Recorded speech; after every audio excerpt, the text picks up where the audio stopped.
So yes, just yeah, I'm Min Min. I'm from USJ Seventh-day Adventist Church. So thank you, Auntie Ellen, for inviting me to be here. So I thank the PEM Health Department.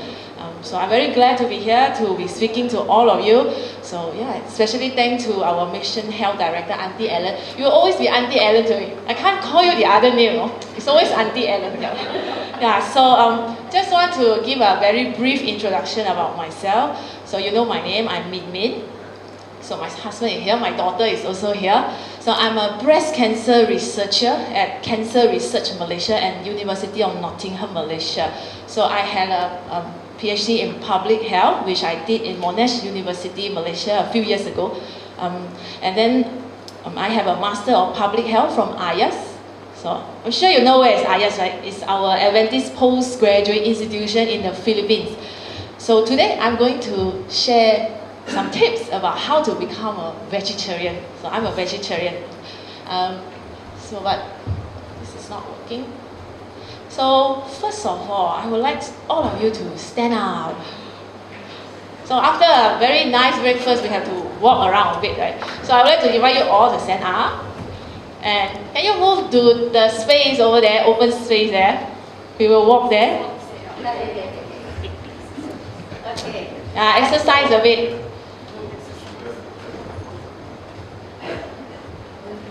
Early morning. Yeah, go. Did you exercise this morning? Yes? Oh, that's great. So stand here. Oh, you can't see the screen. Okay, never mind.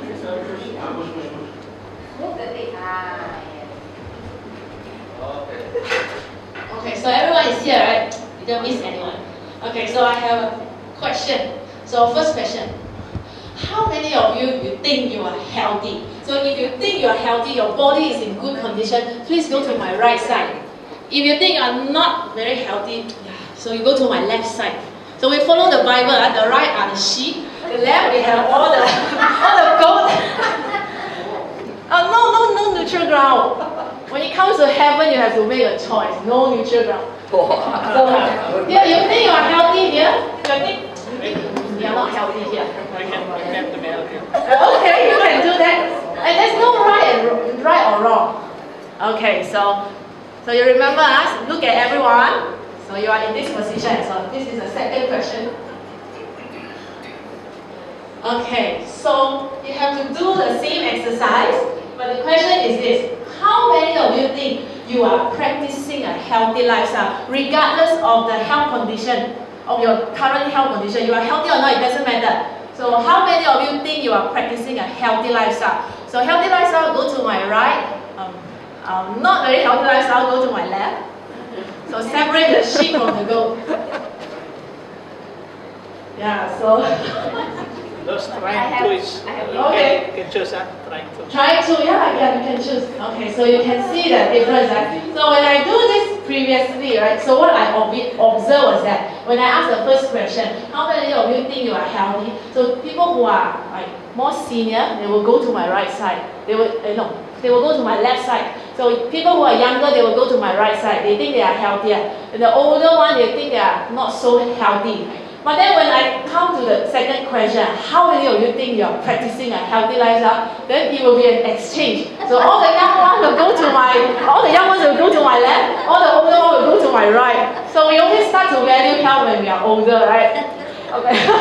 so I'm glad this. I hope this has warmed you up, so you may go back to your seat.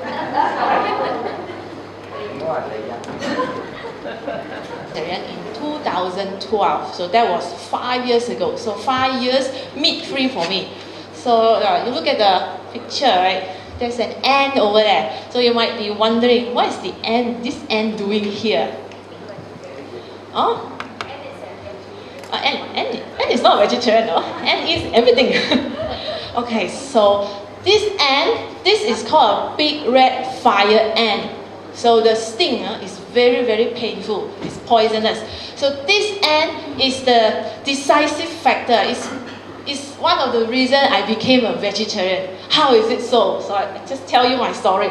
So in November 2011, so I was washing my clothes at the backyard of my house. So that time my husband and we didn't have a daughter yet, so my husband and I, we were in Ipoh. So that was our last year in Ipoh. So we are going to be transferred to Klang Valley. So I was washing my clothes, and suddenly I felt a pain on my leg. So, and then I got stung by this ant. So I thought it's just a small matter. But then within a few minutes, I started to have very severe allergic reaction. So it's called anaphylactic shock. So what happened is my whole body swelled up, and then my airway closed up. I couldn't breathe. So it's very, very bad. So I couldn't see well, so I have blurry vision. So I almost died from this incident. But then I was saved by my husband. So that time, he sent me to the clinic like within 15 minutes.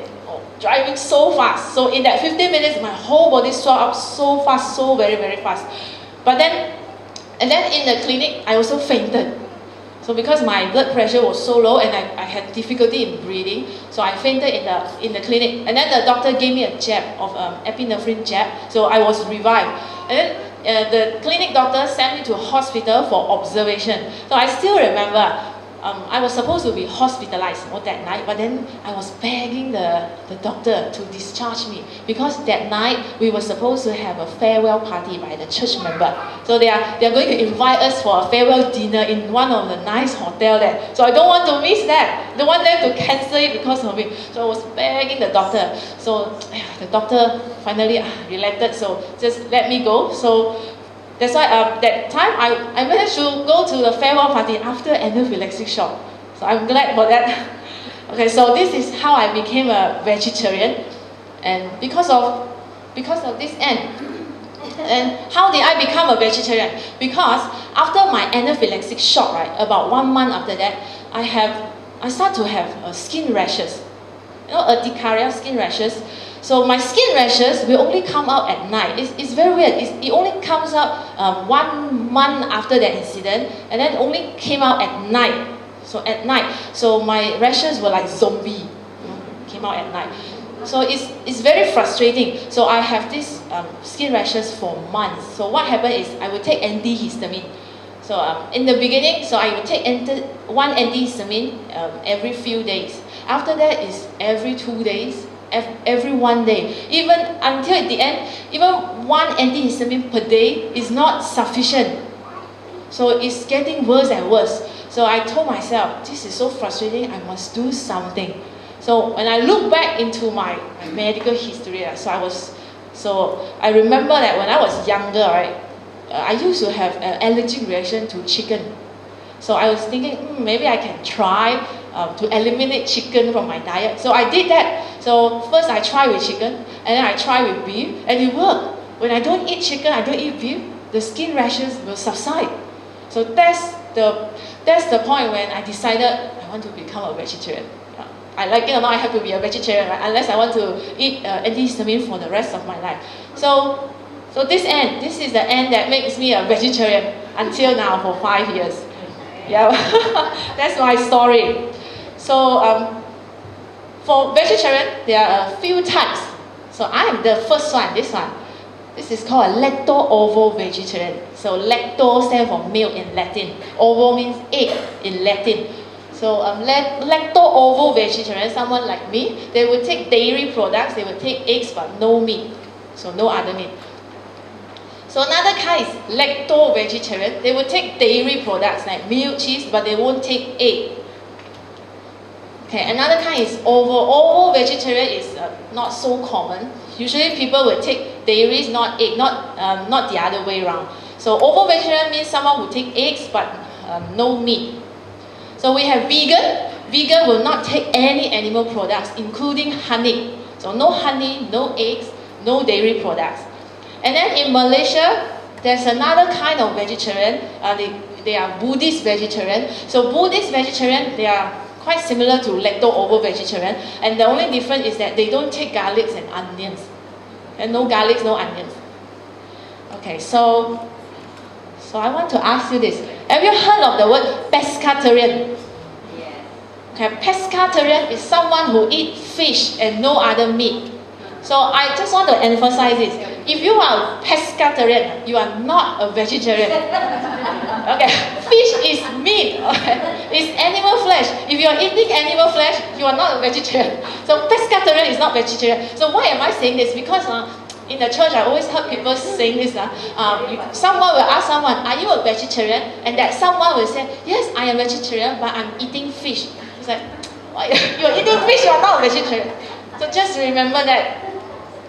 Okay, a few years ago, so I did my PhD to study Adventist. So this was my PhD project. So I was studying spirituality and healthy diet among Seventh-day Adventists in West Malaysia. So I think some of you already participated in my study, right? So I gave you survey, you answer for me. So that time I did this study for my PhD, and then I want to see what's the association between spirituality and diet. So in my questionnaire, I also asked about Adventist vegetarian status. So if you look at Adventists in North America, so the percentage of vegans and vegetarian was 36%. But then in West Malaysia, it's a bit low. So you can see the blue numbers, can you see it? 17.8%. Can you see that? 17.8. So in West Malaysia, only 17.8% of us are vegetarian or vegan. So in this room, there are about 40 plus of us. So there will be about 4 or 5 vegetarian here. So can I see your hand? How many of you are vegetarian? You don't count pescatarian.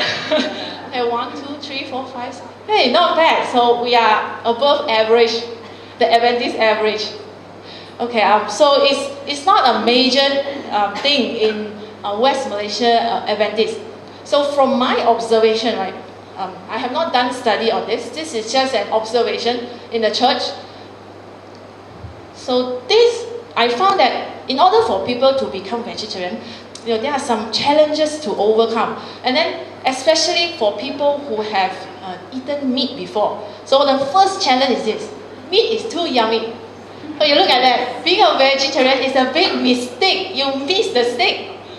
So I know this because I have eaten meat before. So I wasn't a vegetarian until 5 years ago. So meat is very tasty. You cannot deny that.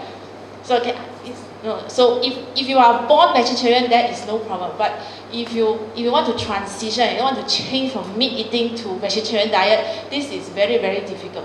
When I first became vegetarian 5 years ago, I have the craving for meat. I miss barbecue chicken wing. In my college years, I used to be able to eat 20 chicken wings in one shot. That is so yummy. I'm a big eater. So now I'm trying to control myself. Okay, so meat is too yummy. Another challenge is inconvenient. So because we live among the non-vegetarian, non-Adventist. So no man is an island. We cannot live isolated. So because we live among non-vegetarians, sometimes our family members, our colleagues, co-workers, they are non-vegetarian. And the people who are cooking for you, they are non-vegetarian. And you ask them to cook separate dishes for you. That is very difficult. Right? So you don't want to trouble people. And then you go out to eat, it's quite difficult to have a vegetarian option. So, and then, you might miss out all the fun. You miss out the chicken wing. And then for some people, they say, vegetarian diet makes me very sick. I don't have energy. But the problem with this is that if you want to practice a vegetarian diet, right, you have to have a balanced diet. And then more so than if you are meat eating. Meat eating, you can get protein easily from the meat, right? But then when you become a vegetarian, you have to really, really practice a balanced diet. Okay, and then, so I just want you to remember this. Being a vegetarian is not easy, especially if you have tasted meat before. If you have not tasted meat, you are born vegetarian, that is so wonderful. You don't have that temptation. But if you have tasted meat before, this is very, very difficult. So I have experienced it. So I think if you want to become a vegetarian, first of all, you must acknowledge this one. Being a vegetarian is not easy. It's only when you acknowledge this difficulty, then only you can find a solution. If you think it's very, very easy, solution will fall from the sky. God will give you the solution in one shot. No, you have to find a solution under God's guidance. So how do we overcome these challenges? So today I will share with you some tips So the first one, I think the first one, the most important one is your conviction, the motivation to become a vegetarian. So you have to find the why, the conviction, the motivation. So here are some reasons why people want to be a vegetarian. Okay, first is because of health. So people want to be a vegetarian because of health. They want to improve their health. Maybe their blood pressure is too high, their blood lipid, cholesterol is too high, so they want to improve their health. Another common reason is animal welfare. They don't want to kill animals. They don't want animals to die for them, bleed for them. So animal welfare. So how many of you have pets? You don't want to kill animals, right? So people who keep pets, they know. And then another reason is environmental friendly. So because it's cheaper to grow plant than to grow meat for food.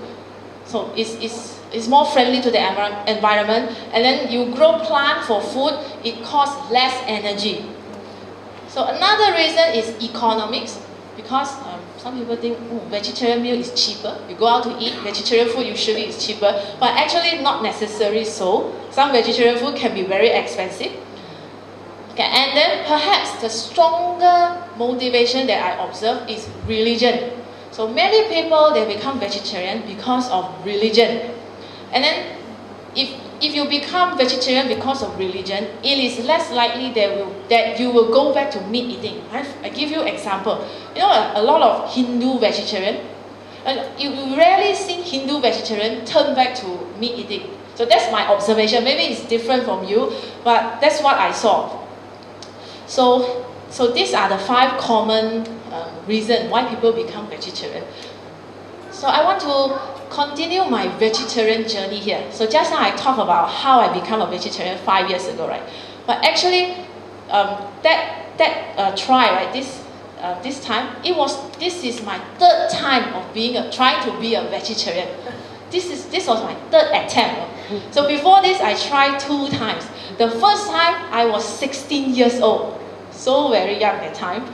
Young little girl. So why did I choose to become a vegetarian at 16 years old? Like 16 years old, what you do? Because that time, I was diagnosed with anterior pituitary gland tumor. So there's a tumor growing somewhere in my brain.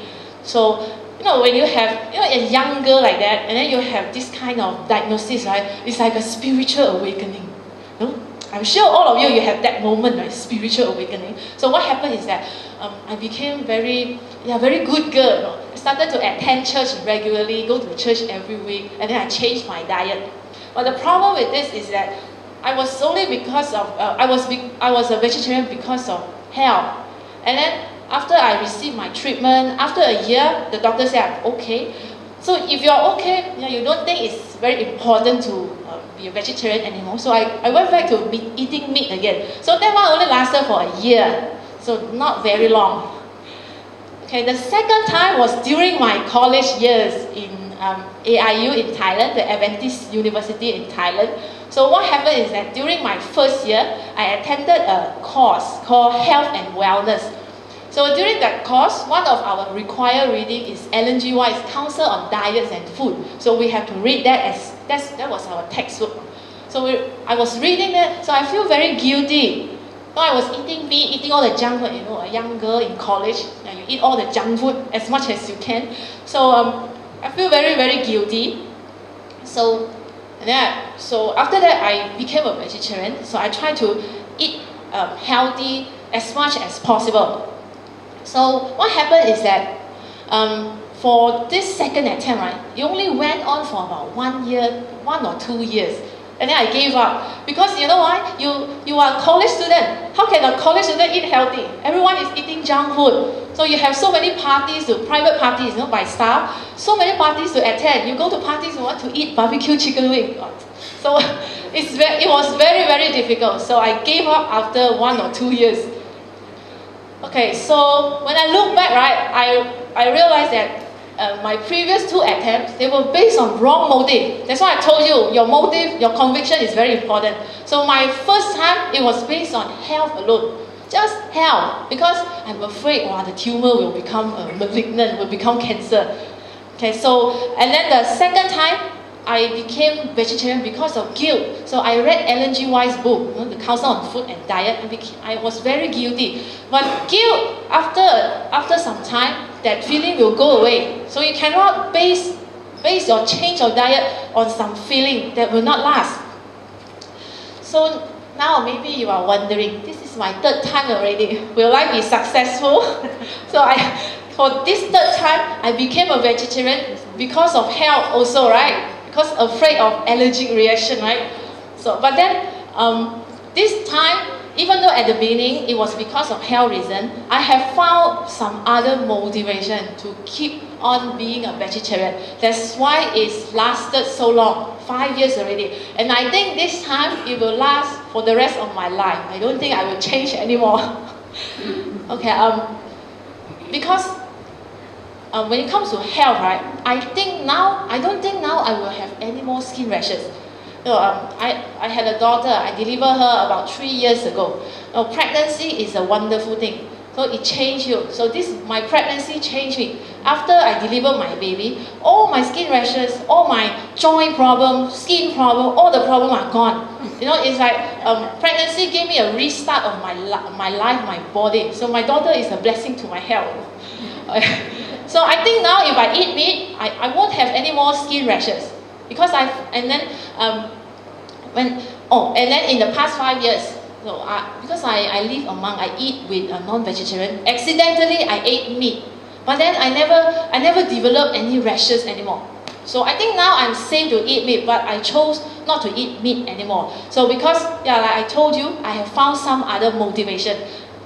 And as an Adventist, I would like to suggest you, if you want to become a vegetarian, I would like to invite you to focus on religion and health together. And not just health as a single motivation, but focus on religion and health and go back to the Bible. So this is what I do. Okay, so you go back to the Bible. So go to Genesis chapter 1, verses 29 to 30. Can people at the back see the slide? You can see the slide. If you can see the slide, I would like all of you to read this together. Okay, so 1, 2, 3.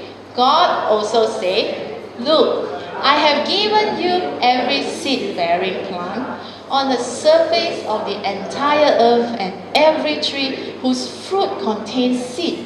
This food will be for you, for all the wildlife of the earth, for every bird of the sky, and for every creature that crawls on the earth, everything having the breath of life in it. I have given every green plant for food." And it was so. So, thanks for reading with me.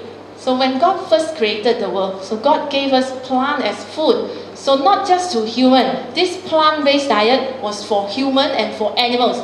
So you just imagine going back to that time. Human and animal have the same diet. So what do you think about that? Human and animal have the same diet. So meat eating, God only allowed meat eating after the flood. The great flood, because most of the vegetation on the earth was destroyed. But if you go back to Ellen G. White's writing, people on the earth, they already started eating meat before that. But then God only openly allowed it after the flood. So as Seventh-day Adventists, right, we are very blessed. We have the health message given by God through Sister Ellen G. White.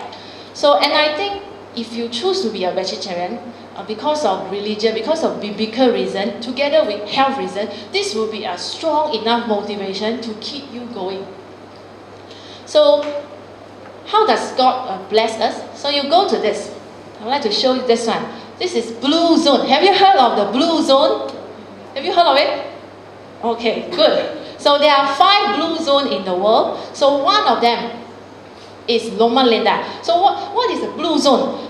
Blue zone is a community where people live very healthily. They live very long life, very healthy.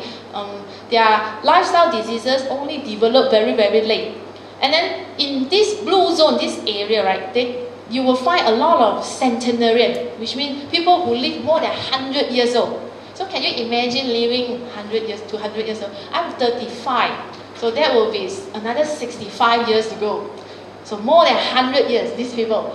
And then these people, they are old and yet they are healthy. So blue zone. So Loma Linda, so this is an Adventist community in California. So blue zone is considered a blue zone. Loma Linda in California is considered a blue zone.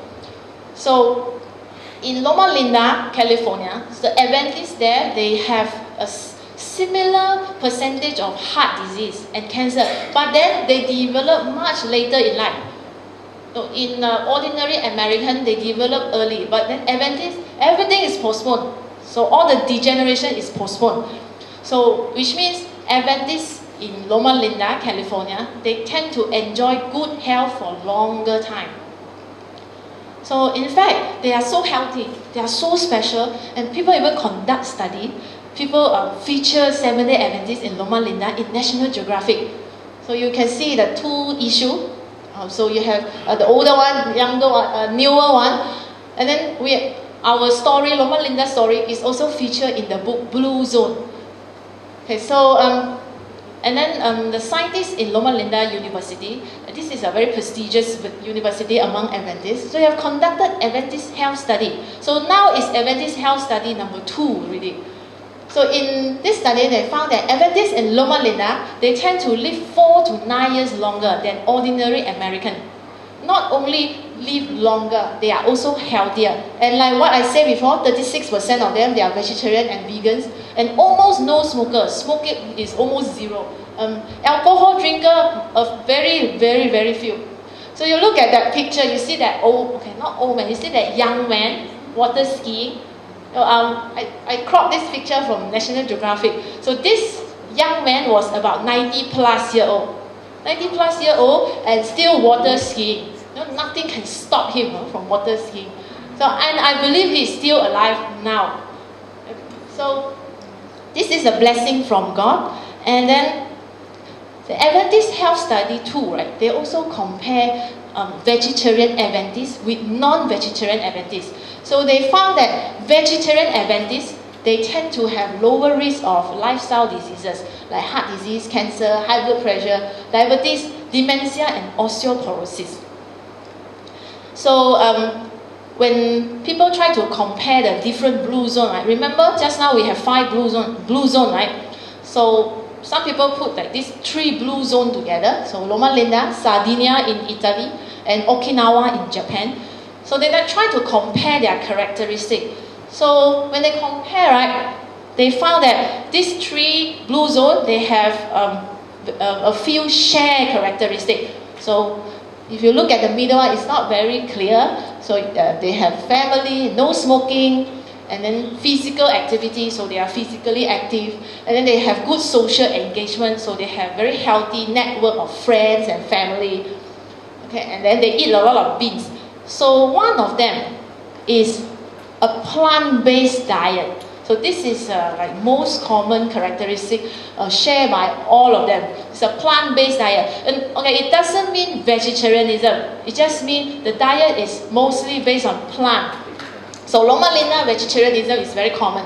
But for Sardinia and Okinawa, I don't think they are vegetarian, but their diet is mostly plant. Okay, and then if you look at the Loma Linda circle, the circle for Loma Linda, so you go up there, you see healthy social circle. So for Loma Linda, people who live so healthy, why? Not just because of plant-based diet, but because of healthy social circle, which for them means the church. It's the church. They have a very healthy network of church friends. So if you mingle with people of the same faith, same kind, then you are more likely to pick up their habits, right? So this is Loma Linda. Okay, so this is point number 1. So point number 1 is a conviction. So you want to be a vegetarian, first you must find your motivation. Okay, before I move on to the next tip, do you have any question? Huh? No, it's very, very, so maybe later I just give you the slide, you can have a look. Okay, no question, I want to move to the next one. Okay, so before I go to the next one, right, so I want you to think about this and want you to look at this. Okay, please tell me, what is this? Say that again. Butter, right? So many of you will say this is butter, right? But this is not butter. Where does it say it's butter? Okay, Buttercup actually is a flower. It's not. Buttercup is the brand name. This is not butter. This is not butter. So you go to the content, right? So it's very small. You look at the first ingredient. What's the first ingredient? Palm oil? Palm kernel oil. So what is this? Oil. It's oil. What's another name for the solidified plant oil? What do you call that? It's margarine. This is not butter. Buttercup is not butter. This is margarine. So a lot of people have this misunderstanding. So I think this brand, they are very good in marketing. They choose the right brand name. Buttercup. Buttercup is the flower. And then, so I'm sure you have seen this in a supermarket. And this one, how much does it cost? Buttercup? It's about 4 to 5 ringgit, right? So how can a butter be so cheap? An ordinary butter, right, will cost 8 to 12 ringgit. The some more expensive one is 20 ringgit. So this is not butter. Butter is so much more expensive. So I'm showing this picture because this is related to our next tip. So you want to be a vegetarian, you want to keep on being a vegetarian, you must learn the names of your food. You must study your food. So how do you study your food? No, don't study on book. Don't look at picture of food. You go to Tesco. You know the fresh product section in Tesco. Go to Giant. Go to Jasco or whatever. Or you go to Pasar Pagi, Pasar Malam. Go there, have a look at the fresh produce. Look at the veggie, look at the fruit around you. Look at all the different ingredients around you. And if you live in a landed property or you have a plot of land, you have some pots in your house, go and plant something. Plant something that you can eat. You know, sometimes I don't understand why people want to plant ornamental plant.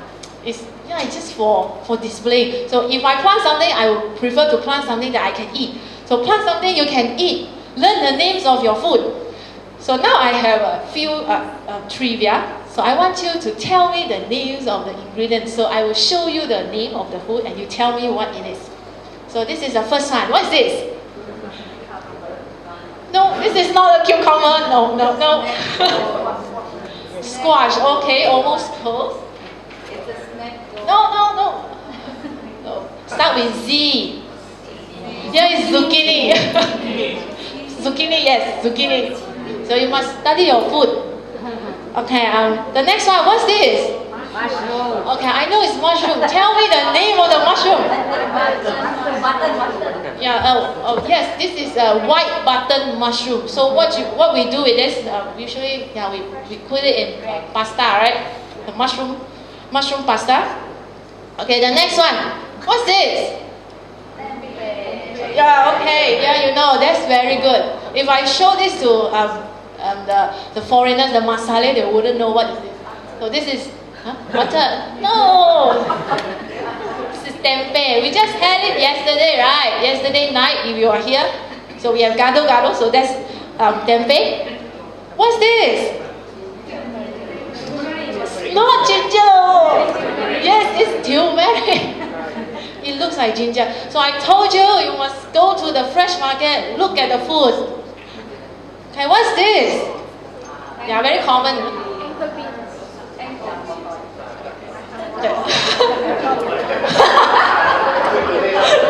Yeah, it doesn't matter. You know the Malay name, English name, Chinese name, whatever name, Thai name. Yeah, it's Angle bean. yeah. Okay, for angle. Okay, usually people call it wing beans. Yeah. Okay, so this one, what's this? This is my daughter's favorite. Yeah, this is okay. Yeah, this is edamame. So my daughter loves to eat this. Yep. Okay. So you learn the names of your food. And next is you must learn to read ingredients and nutrition facts when you buy processed food. So here is wheat bix. How many of you like wheat bix? No one. Okay. Before I got pregnant, right? Before I got pregnant, right, I didn't like to eat Weet-Bix. For me, it tastes like cardboard. It's tasteless cardboard. But then I told you, right, pregnancy will change the taste, and then after that I started to like Weet-Bix. So if you have a pack of Weet-Bix, you turn to the side, you will see all the ingredients and then the nutrition facts. So I'm not going to teach you how to read this. You can go and Google. So I have another real life example. So this is a tauge noi seaweed snack. This is from Thailand. So when you buy processed food like this, don't just look at the front. All the nice colors picture at the front. Go to the back, be curious, turn to the side, go to the back, go top and bottom, look at everything. So if you look at this tauge noi seaweed snack, right, you will see the nutrition facts and the ingredients. So usually the ingredient list, right, the shorter the list, the better. Don't you agree? So that means the food is less processed. So the ingredient list, if it's the shorter, the better. So you look at Weet-Bix, the list is very short, only very few ingredients. Okay, so and then when you look at the ingredient list, right, the fewer number of ingredients that you don't understand, the better. So you get what I mean? So you look at the ingredient list, the fewer the number of ingredients that you don't understand. Sometimes you look at the ingredient list, right, you have all the funny names, E la, A, start with all this. So the fewer that kind of names, the better, which means the food is less processed. So if you're not sure about ingredient, you can always Google. So I think Weet-Bix is a very nice processed food, very healthy one. And then the ingredient list is so long, and then all the ingredients listed there, yeah, I understand. Everybody will understand what is the ingredient. Okay, so that is tip number 2. Okay, so here is a bowl of salad. So you like salad? Okay, I don't like salad. I'm a vegetarian, I don't like salad. I prefer my vegetable cooked. I don't like it raw. So I find that a lot of people, they have this misconception. They always think vegetarian will eat salad all the time. All salad, all fruits, all greens, all the time. But that is wrong. Okay? If you are a vegetarian, you are doing that, that is so wrong. Because if you eat only salad like this, everything green, you are going to get sick. That's why people complain that vegetarian diet makes them sick. Because they are eating it wrong. So if you want to be a vegetarian, you're not supposed to eat only salad. Okay, so this one is related to the third tips. So when you are transitioning from meat eating to vegetarian diet, one of the challenges is that when you have plant-based diet, it doesn't give you the sense of fullness like after you eat meat. So all of you, I'm sure many of you have eaten meat before. After you eat meat, you have the fullness, right? You feel that, oh, my tummy is now very satisfying, very nice, that fullness. So if you don't have a proper vegetarian diet, you won't get that fullness. And then when you don't feel full, right, you feel like you have lack of energy. And then for some people, they will start to eat junk food, to fill up the stomach, right? So that fullness is very important. So you must find ways to replace that fullness that is given, that is from meat protein from meat. So how do you do that? So you have to look at the plant-based ingredient, find the substitute, find meat substitute. Don't just take away the meat, find something to replace the meat. So here I want to share with you the food pyramid for vegetarians. Sorry, it's a bit small. So a food pyramid for vegetarian is very similar to the non-vegetarian. So you look at the bottom 2 level, it's the same. So you have grains, you have fruit and vegetable. So the 3rd and 4th level are a bit different. So the 3rd level, the second highest one, so for the non-vegetarian food pyramid, you will have meat, fish, everything there. But for vegetarian, is replaced with legumes, with beans, nuts, and other protein, other plant protein. And if you are lacto-ovo vegetarian, so at that level, the one I put a red box, so you may have eggs, you may have cheese and yeah, all kinds of dairies. Okay, so I want to show you my favorite meat substitute. So I would think these are very good substitute. So the first one is mushroom.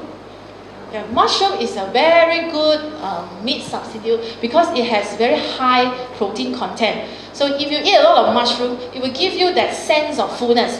Of course, you cannot compare meat protein with plant protein. Meat protein will always taste better, more superior. You can't compare that. So sorry to say that. I have to admit, I'm a vegetarian. I've tasted meat before. I know meat tastes very, very good. It's very yummy. So, okay, you cannot find a total substitute, but at least find some substitute. So I would think mushroom is a very good substitute. Mushroom is very... Mushroom are not healthy. That is very interesting. Okay, so I want you to remember this. When you describe a food as healthy or non-healthy, you must be very, very careful. You cannot say this thing is healthy, this thing is not healthy. You have to look at the overall picture of your diet. You cannot say that okay, just now I show you a bowl of salad, right? If you salad, will you consider it healthy? It's healthy food. But if you eat salad 3 times a day just to eat salad, you don't eat any other thing, is that healthy? That is not healthy. So you cannot just look at the food by itself. Okay, our diet is holistic. For Adventist Church, we look at the holistic way of looking at life, looking at diet. So you have to look at the overall picture.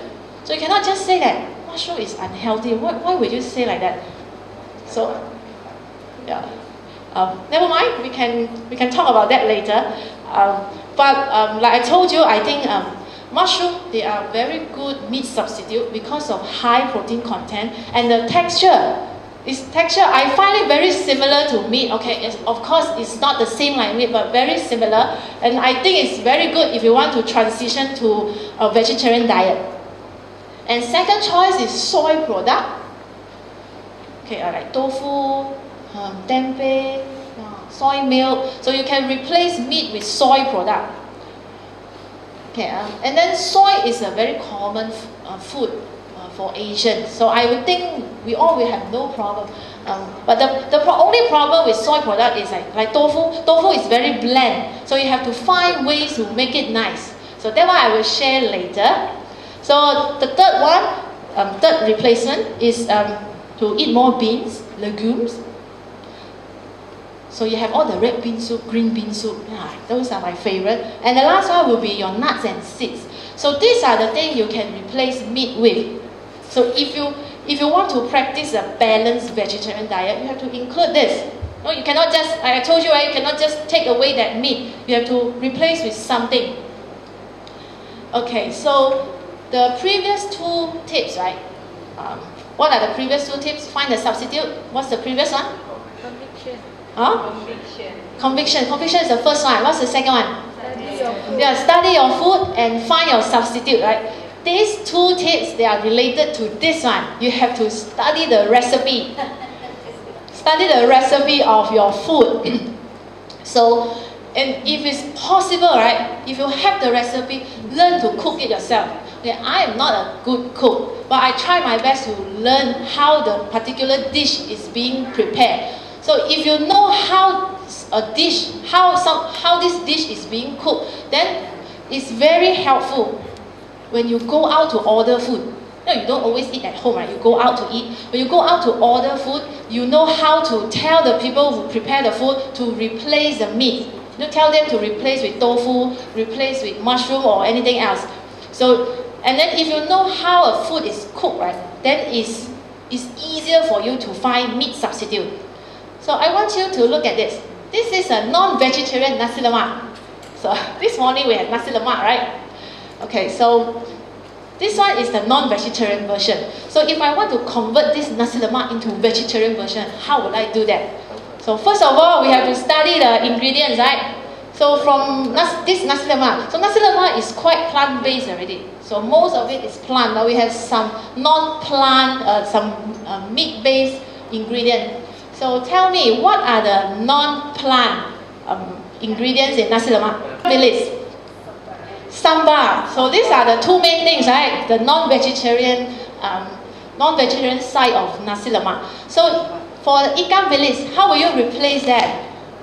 With plant. Okay. So I know there is vegetarian ikan bilis. What does it make from? Mushroom. No, usually tofu I have not seen it before. So usually it's made from mushroom stock. So have you eaten the abalone mushroom? So I think they use that stock to make vegetarian ikan bilis. So how about sambar? What's the non-vegetarian ingredient in sambar? What do they put? Okay, sorry, onion is vegetarian. So what is the non-vegetarian ingredient in sambar? Okay, they have belacan, and then they have, sometimes they also put ikan bilis, right? Yeah, prawns. So how will you replace belacan? Yeah, get a vegetarian belacan. okay. Yeah, you're right. You can get vegetarian belacan. But do you know what is the main ingredient in vegetarian belacan? Soy, and then what else? No, belacan has the fishy taste, right? So Seaweed. Yeah, it's from seaweed. Yeah, you are right. Yeah. So usually for vegetarian food, right? They want to replace that fishy taste of seafood product. Usually they will use seaweed. Okay, seaweed, of course, the fishy taste is not as strong as shrimp. Okay, I've never eaten shrimp before. I'm not sure how it tastes like, but I think it will be similar to fish. So you can replace it with seaweed. So in any dish you make, if it's a seafood-based dish, right? So you can always replace that ingredient with seaweed. So yeah, seaweed is from the sea. Okay. So here is that's why this is the importance of studying your food, studying the recipe. So you know the food, you know how to find a substitute. You study the recipe, then you know how to make the dish, and you turn the dish into vegetarian. And then another thing is very important. You must season your food. So a lot of people think that vegetarian food is very bland, tasteless, salad, just like cow eating grass. It's not like that. That is so wrong. So you have to season your food. Make good use of seasoning and spice. In fact, Sister White say this. Okay, season your food. Ellen G. White say, food should be prepared in such a way that it will be appetizing as well as nourishing.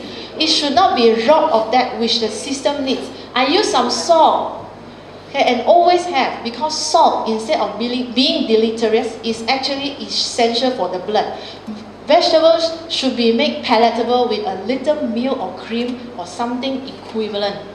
So, and some people think when you put salt into your food, it's very sinful. Wow, it will increase your blood pressure and so on.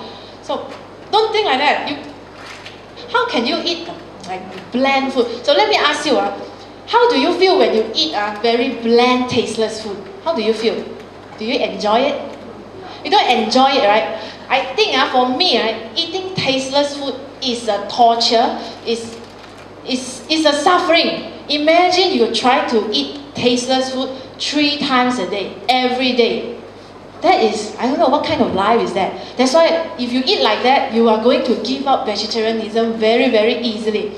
So I think eating should be fun, should be enjoyable, and then your food should be tasty. And then eating is a very happy social event. So we must make sure our food is flavorful. Okay, so any questions so far? Any question? Okay. The right salt. Oh, okay. That one is not in my lecture, so maybe next time. Anyway. Yeah. Okay. So we already have this for almost an hour, so I think you are quite tired. So why don't we take a 5 minutes break? Walk around. Hello. 5 minutes break. Everyone back. So can we continue our vegetarian tips? So I'll give you 1 more minute to settle down. Are you hungry already? If I make you hungry, I think I'm very successful. Okay. So, let's start. So just now we look at 4 tips, right? So you still remember what are the 4 tips? What's the first one? Conviction. Conviction. The why. Why you want to be a vegetarian? What's the second one? Yeah, study of food. Third one? Find substitute. Fourth one? Yeah, study the recipe. So I have some more tips. So this is the fifth one. So explore various options.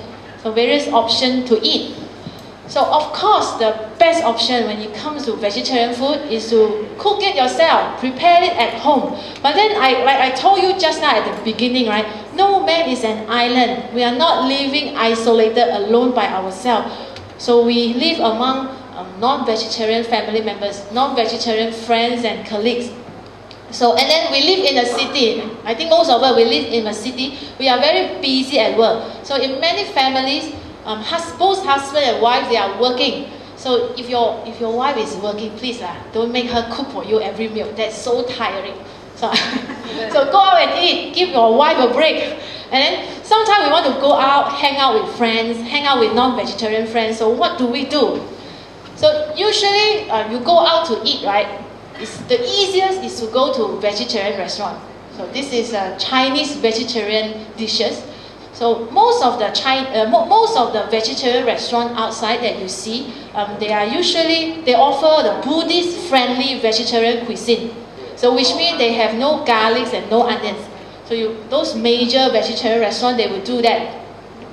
So but sometimes we miss garlics and onions. We are not Buddhists. We believe that we should eat garlics and onions. So a second option that I find that is very, very useful is to go to an Indian restaurant.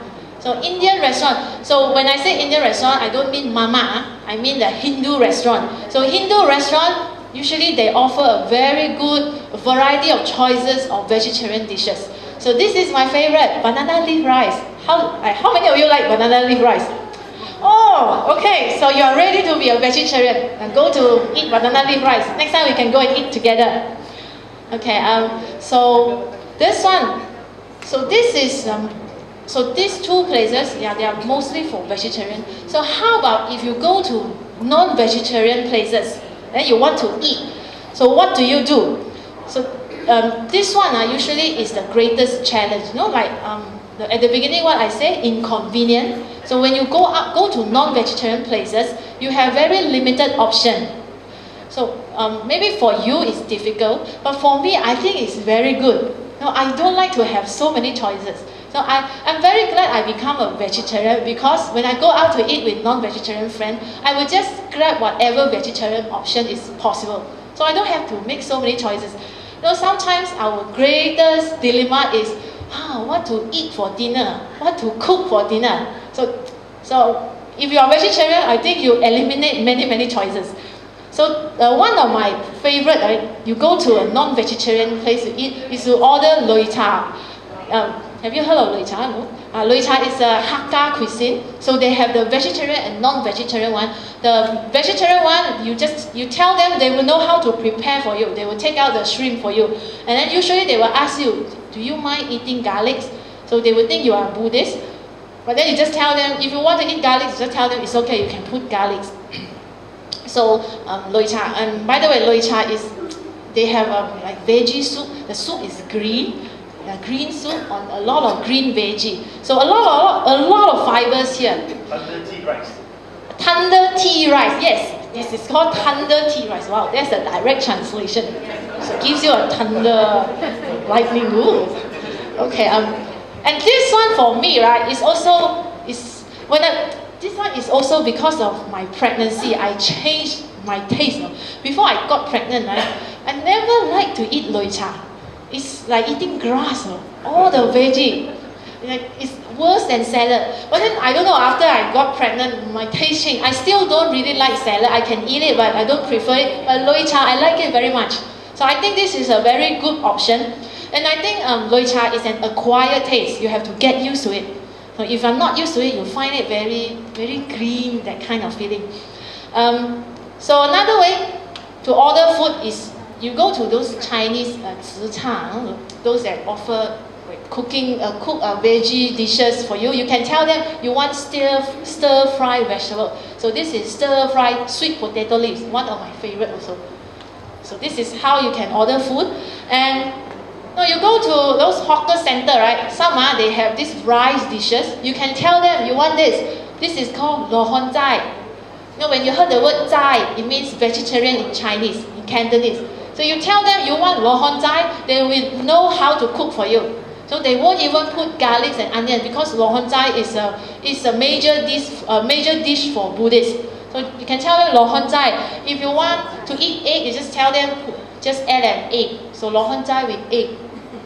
So some option. So you want to eat snack, what do you order? You can order popiah.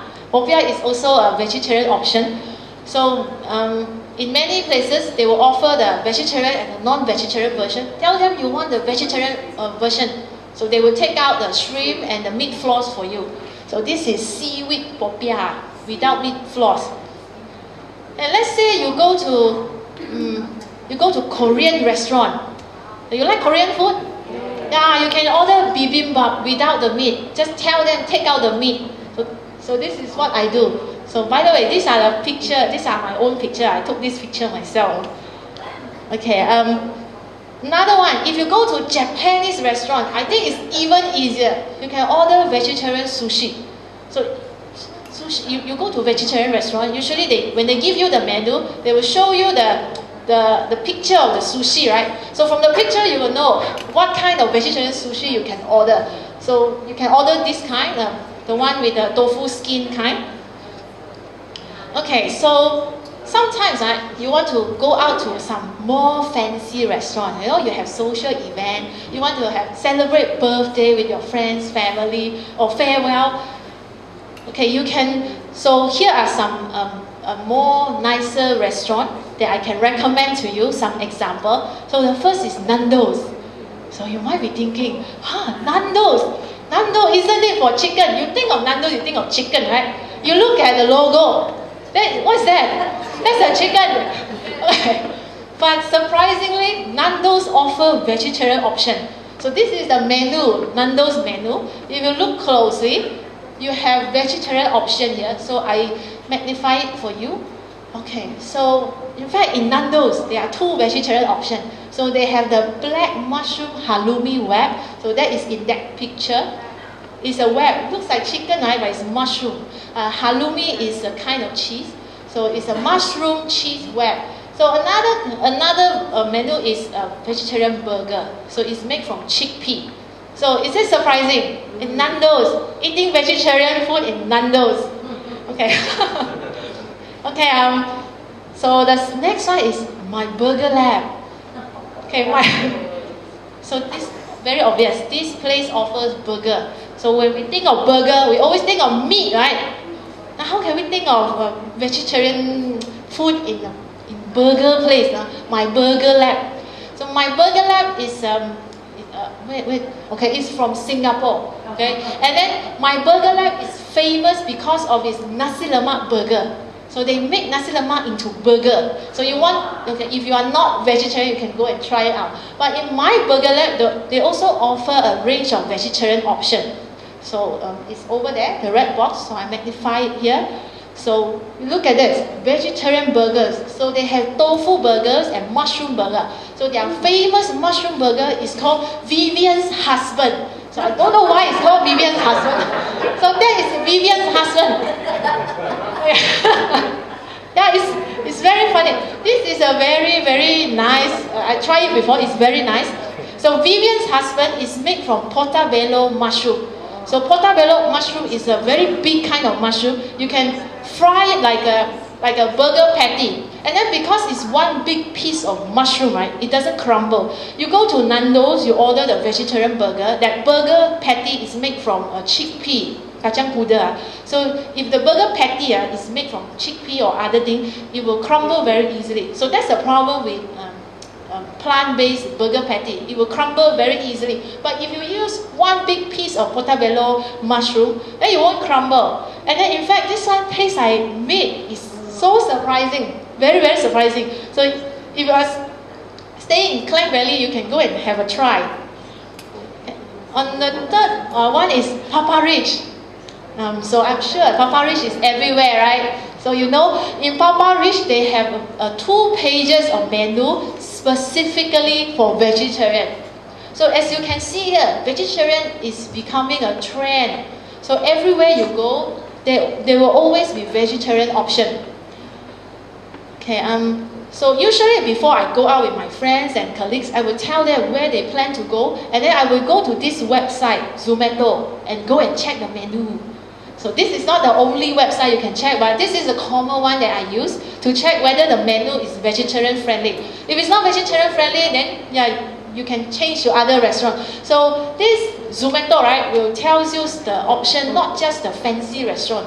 So hawker center, many different kinds of food you can find there. Of course, this is not an exhausted list. It doesn't include all the hawker center, everything. But yeah, I find this very useful. So many restaurants, informations are included here. So this is Zomato. Yeah, this one I think from Malaysia. So if you are not in Malaysia, then you have to look for some other website. So I'm not very sure. Oh, by the way, when you say that, you remind me of something. So I think the most vegetarian-friendly country is India. So in India, there are a lot of vegetarian options. And I think you go there, right? You can go to McDonald's, McDonald's, and they even offer vegetarian burger in McDonald's. So They had it here and they took it out. oh yeah, okay, that one I'm not sure. By law. Oh wow. In Singapore, you can get Okay. vegetarian burger in McDonald's. Okay. Here we don't have. Yeah, we will pick up. I'm sure we will pick up. Okay, and last point for today. So my sixth tip for today is to share the goodness. So I think the best way to promote vegetarianism is to show the goodness of the goodness of being a vegetarian. So this is my Instagram account. How many of you have Instagram? You have Instagram? So yeah, this is my Instagram account. So I would like to invite you to come and like my account. So that's my name. If you have a phone, take it out. I don't mind you using your phone during the talk.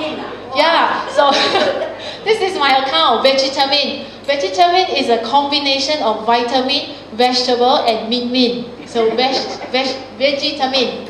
So when I snapped this screenshot a few days ago, right? So I have 264 posts. Okay, 264 posts, right? And then when I take picture of my food, I usually don't take the same food from the same place twice. So in this account, I have 264 different vegetarian dishes from different places. So you can see, we are vegetarian, we don't just eat salad. If you go in there, you will see all kinds of different food I eat, not just salad. So yeah, okay. So for this tips, I have an activity for all of you. So I'd like to ask my husband to come and help me. Okay, I will carry her. All right. Let me take over. Okay, Benny, my old friend since Terengganu, come. Yes. Chloe, old friend also from Kuala Lumpur, Chinese before, but now is Falim. Another two more, come on. Boys.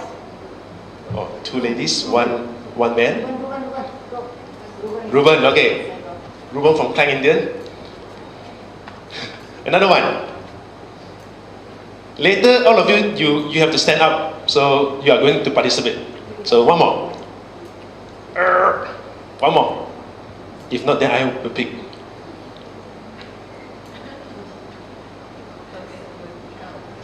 So we have someone from. they pick you. Pandai, is it? Okay. Can I have one asset? Sister Renita, can you bring me 5 cups from behind? 5 cups, okay? This is what you need to do. Okay. I got this one from the cafeteria just now. Okay, 5 cups. Okay. Careful. Okay, can. Alright. Thank you, Sister Renita. Okay, each one of you have to take one cup. Okay, just cup. Okay. Ruben, pass around. Thank you, sister. Okay, now I'm going to give you some juice. Okay, juice. Please don't drink. Okay? Illustration. That's not drinking. For you. Juice for you. Yeah. Right. Sing. So, it's not yam sing, okay? It's not yam sing. Okay, good. So, Sing. Oh, I have a long. how much? Can. Really. All right. Okay, now 5 for you. You have 5 cups of orange juice. Now, brother and sister, I need you to stand up now. Stand up. All of you. Go and grab one cup, and then you go and fill up your cup with water. Something like this. Okay, water. Okay, all of you, go. Get 1 cup, fill up with water. Okay, quick, no time. Sing. Please don't drink, okay? Please don't yum sing. Okay, got it? Got your water? Okay, stand at the side. You are not going to sit down already. Stand. Okay? Just a little bit, okay? Some water. Freezing. Alright, please don't sit down, okay? Stand at the side. Stand on my right side. So every one of you, we are going to do some activity. Got it? So one more. Okay, another 2 more. Pastor Cornish, and then, alright. Jessica. Okay, stand here. Melissa. Everybody go inside. Yeah. So 5 of you, please come. Stand here for a while. Huh? Okay, we are going to do some activity now. I need to have a cup also. Alright, let me get the cup.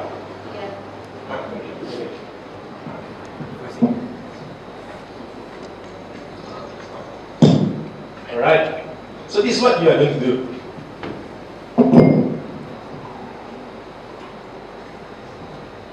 Got it? Alright, this is what you are going to do. We are going to do some fellowship, okay? You have to mingle around with another 10 people. You are going to do like that. Watch, huh? Exchange, okay, with another friends, okay, 10 of you. So this is called water tarik and juice tarik. So you are going to tarik with your friend, okay? Tarik. So I will give you some time to tarik with your friend. Tarik with 10 people. 10, yes. Tarik with 10 people. Anyone, okay? So the juice also, huh? Okay, so Juice also to tarik. yes. So Oh. you can start now. Come. Go around. Anyone? Quick. Hello. Oh, this one? Come, I phone yours. Nanti aku call kan. Op. Okay, go. Sikit lagi. Okay. Whoops, be careful. Someone tarik with Dr. Edward? Nobody want to tell you. Tarik you first. Come. You tarik with me. 10. Give me half. Okay, enough.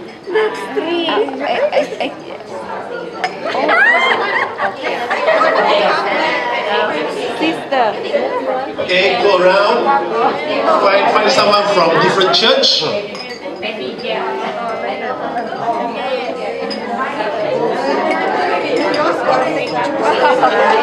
You have the skill, huh?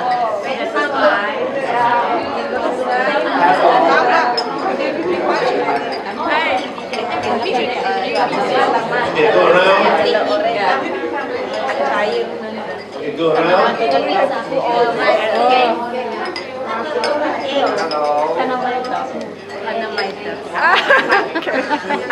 The official photographer. You can drink. Okay, go around, go around. Juice tarik. Please don't drink, okay? Please don't drink. Okay, go around. Fellowship, fellowship. This is called fellowship. Okay, 10 already, okay? 10 already, okay? So please, if you got 10 already, then you can sit down. Okay, go around. Okay. See here. So all of you, you have orange liquid already. Orange juice. You can put it down. So there were about 40 of us. So we started out with 5 glasses of orange juice. And in the end, what happened after the tarik? Yeah, everybody get orange juice, right? So this is what I want to illustrate in my 6th tip. Share the goodness. So we started with 5%. Let's say the orange juice is the good news.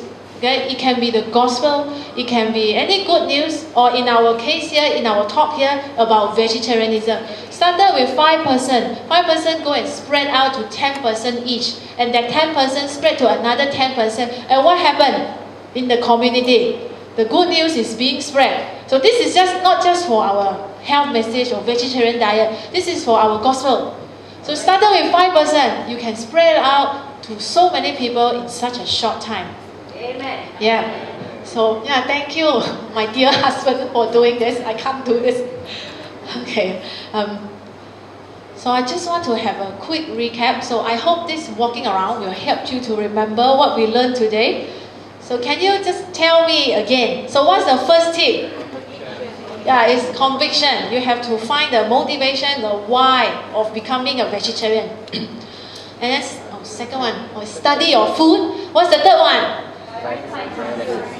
Yeah, you have to find substitute. So you cannot just take away the meat. You have to replace meat with some other plant-based protein so that you feel full.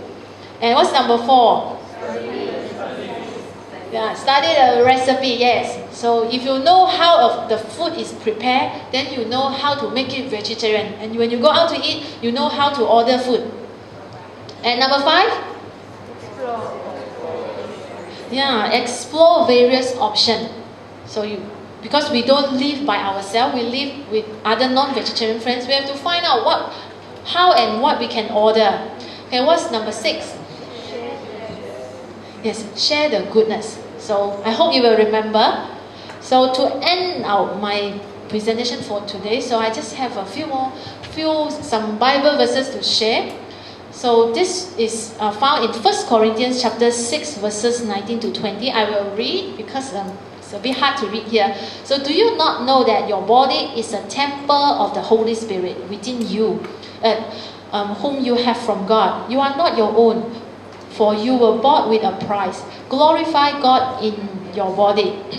So we need to remember. So according to the Bible, we are to take care of our body. So changing to a plant-based diet is one way of doing that. But then I want you to remember this. This is very important. Whether you are vegetarian or not, you choose not to be a vegetarian, you still need to take care of your body. You take care of your body in a non-vegetarian way. Yeah, use your own way to take care of your body. And then another thing is vegetarianism in our church. This is not a test of fellowship. It's not and should never be, will never be. So what I mean by test of fellowship is that you have to be a vegetarian in order to become an Adventist or in order to go to heaven. No, that is the wrong kind of thinking. So in our church, there are many, many faithful Adventists, good and faithful Adventists. They are non-vegetarian. So please don't think that vegetarian diet, a person who is a vegetarian is holier than a non-vegetarian. Don't ever think that. And then you don't think that people who are vegetarian, they have better characteristics. You know Adolf Hitler, the crazy guy who killed a lot of Jews during Second World War, that German guy. So Adolf Hitler was a vegetarian. Was he a good guy? he's not a good guy. So you cannot judge a person's character by their diet. Okay, cannot do that. So, and please don't tell people that you are not vegetarian, you cannot go to heaven.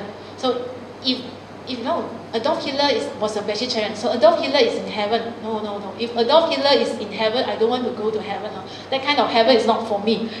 Okay, so I just want you to remember this. Just remember this. This is very, very important. Being a vegetarian doesn't make us righteous, doesn't justify us, doesn't guarantee us a place in heaven. So we are all justified by faith and saved by the grace of Jesus Christ, not by our action, not by our works. And then one important thing to remember is being a vegetarian doesn't guarantee you are healthy forever. Remember that. Just because you are vegetarian, you can still get cancer, you can still get cardiovascular diseases. It's just that your risk is lower, but that is no guarantee. Okay? So we are vegetarian because of some other reason, not just for health alone. Okay, and then you cannot say that a person gets sick because this person is not vegetarian. No, a disease, right? Like for example, breast cancer. That's my research. Breast cancer have many factors. You cannot just pinpoint to just diet alone. So you cannot ever do that. So when you choose to be a vegetarian, you are making a choice. Okay? And this is the power given to us by God. So God let us make a choice. So we have to make our choice ourselves, and let's not judge other people based on their choice. We're not supposed to do that. Okay, if people make mistakes, we tell them, but don't ever judge them. And in fact, in our Adventist 21st fundamental belief, it says this. Or before that, how many fundamental beliefs do we have? 28. Yeah, 28. Right? It's increasing for every few years. So this is what the 21st fundamental belief say. So the original diet, the Bible does not condemn the eating of clean animals. So remember that. The Bible does not condemn the eating of clean animals. But God's original diet for man did not include flesh foods because He did not envision the taking of any animal's life, and because a balanced vegetarian diet is best for health, a fact for which science offers mounting evidence.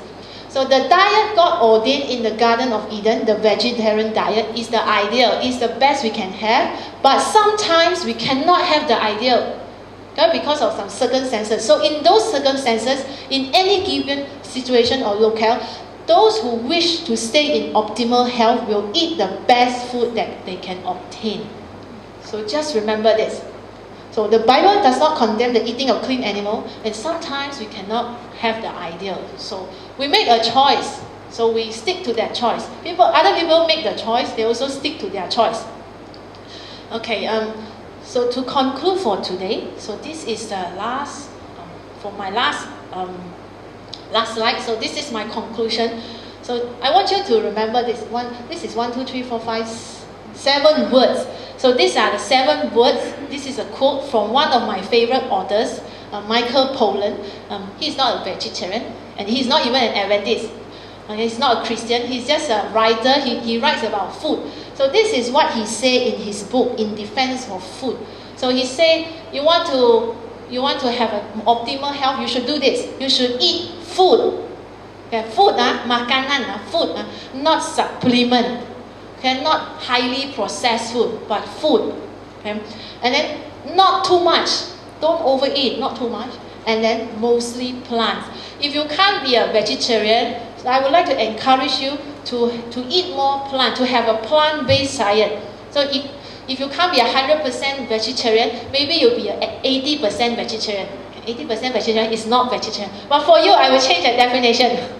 Okay, so 80%, or maybe, yeah.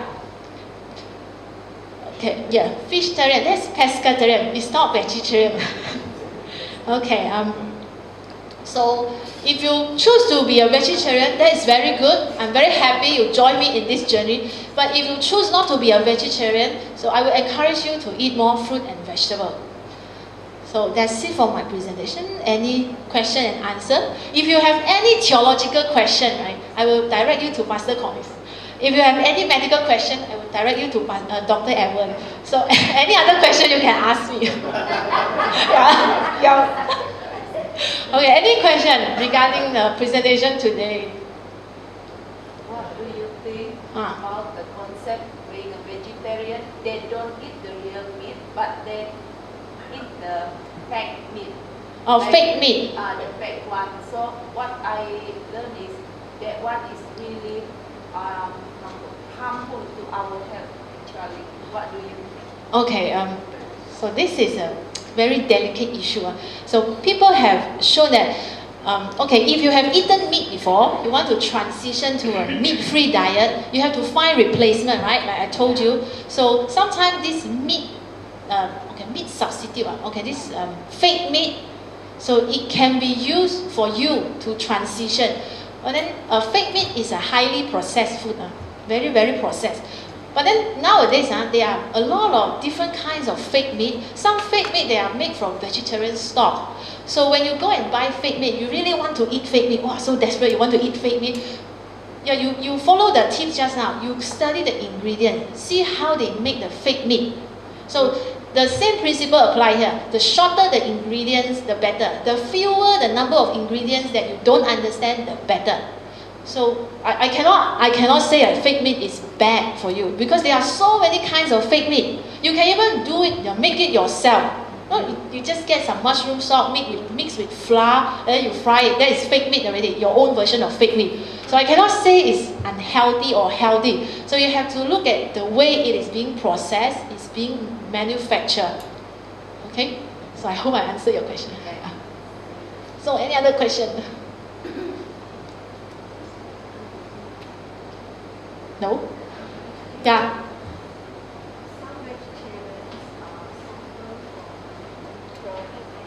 Okay. Oh. Okay. Okay. Vitamin. Speak her question on the mic now. Oh, okay. So there will be so a lot of vegetarians, they suffer from vitamin B12 deficiency. So how do we remedy that? So I think vitamin B12 deficiency is more common among vegan, because they don't take any animal products at all. So, okay, you can get plant-based vitamin B12. If I'm not mistaken, you can get it from yeast. Yeah, you can get it from yeast. If you are not a vegan, that is so easy. You just eat your dairy products and you eat eggs, you can get it. And then our body actually doesn't need a lot of vitamin B12. Oh, I remember reading somewhere, so just correct me if I'm wrong. If you have eaten meat before, right? So you've eaten many years of meat, right? Actually, your body has a very large supply of vitamin B12 already, and it will last you for a long time. And okay, if you really want to be a vegan and you're afraid of this, maybe you can talk to the doctor. If the doctor say you should take a supplement, then you go and take it. But you consult your doctor. Oh, we have a doctor here. Consult the doctor. The doctor will tell you what to do. Yeah, most likely, maybe the doctor will tell you, don't be a vegan. Eat some eggs. So you have to make the choice yourself. Yeah? Make the choice. Yeah.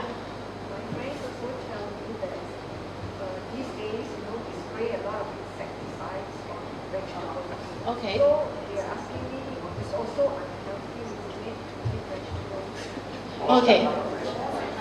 Oh, okay.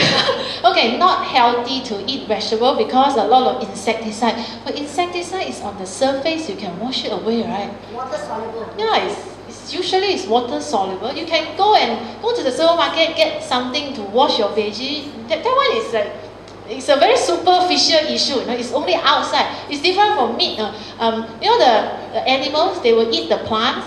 They will eat the chemical insecticide. When eat it and then ingested it, it will go into their body. So I would think eating vegetable is safer. I would think so. If you are so afraid of not insecticide, the herbicide, pesticide, you can always go organic. You go and buy organic, or you have a plot of land, plant it yourself. So yeah, I don't see it as a big issue. There are so many things you can do to wash away that pesticide. Yeah. So yeah. Sorry? Okay, this one I'm not familiar with it.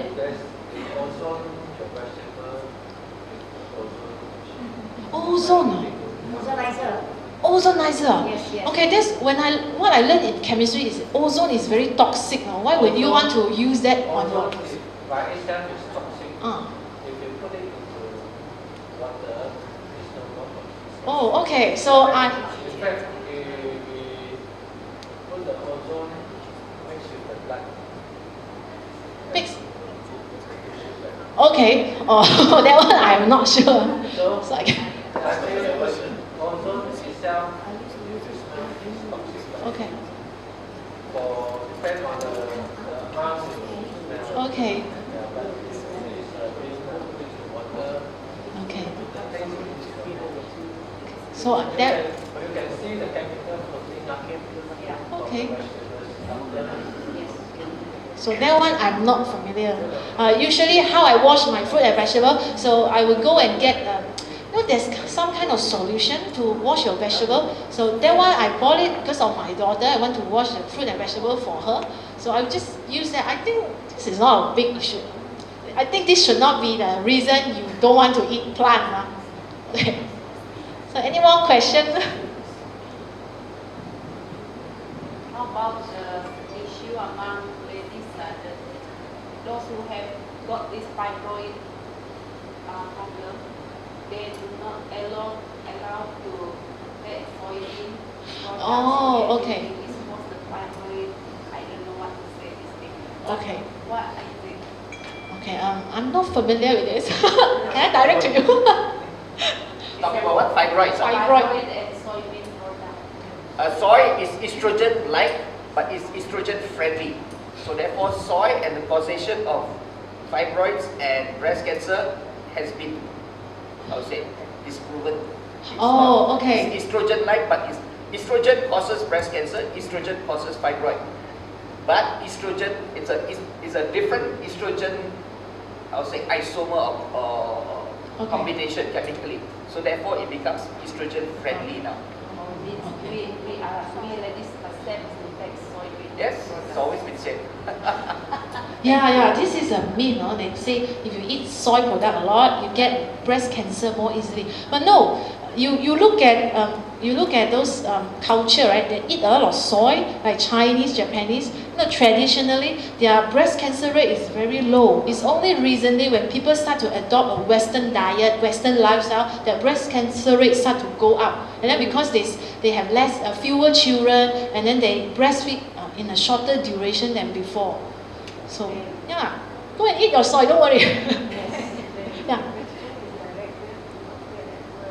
Age, hormone replacement therapy. A lot of women when they pass menopause, some of the doctors recommend HRT. So will that increases Your risk your risk of getting certain diseases. Correct, it does. It does. But you must weigh the pros and the cons. So, a lady who is highly estrogenic in nature, has family history of breast cancer, I would not recommend HRT. So if a lady does not have any history of breast cancer, does not have any history of uterus issues, sometimes HRT is good. HRT, my wife used it. We do recommend it because it reduces the chance of osteoporosis. It does reduces the chance of getting heart disease. That's why ladies age for age up to the age of 50 do not get heart disease as common as men do. If they have all the same risk factor, cholesterol and everything, they do not have, because ladies are protected with their hormones. That's why HRT has been advocated. But there are some pros and cons, so you have to discuss with your doctor what is relevant and what is not relevant. Okay. But can you do it offline, because that is not related to today's topic and we need to stop. So, lastly, so for you, I want you to think. So all of you, to think about this. Before this one, so I want to ask you, how many of you intend or you want to move toward being a vegetarian? You plan to do that? Not many. Plan to include more plant in your diet. Okay, so that's a good thing. So I would like you to think about this. What are your challenges in becoming a vegetarian or adopting a plant-based diet? A plant-based diet means you have a lot of plant and little meat. So what are your challenges? So I would like to end this one with a prayer. And then I want you to think about it, and then we will pray about it. So if you are already a vegetarian, or you think your diet is very healthy already, a lot of fruit and vegetable already, then you pray for your fellow Adventists to help them to adopt a better diet. So I will call my husband right now. Praise God. So yesterday I was discussing with my wife after we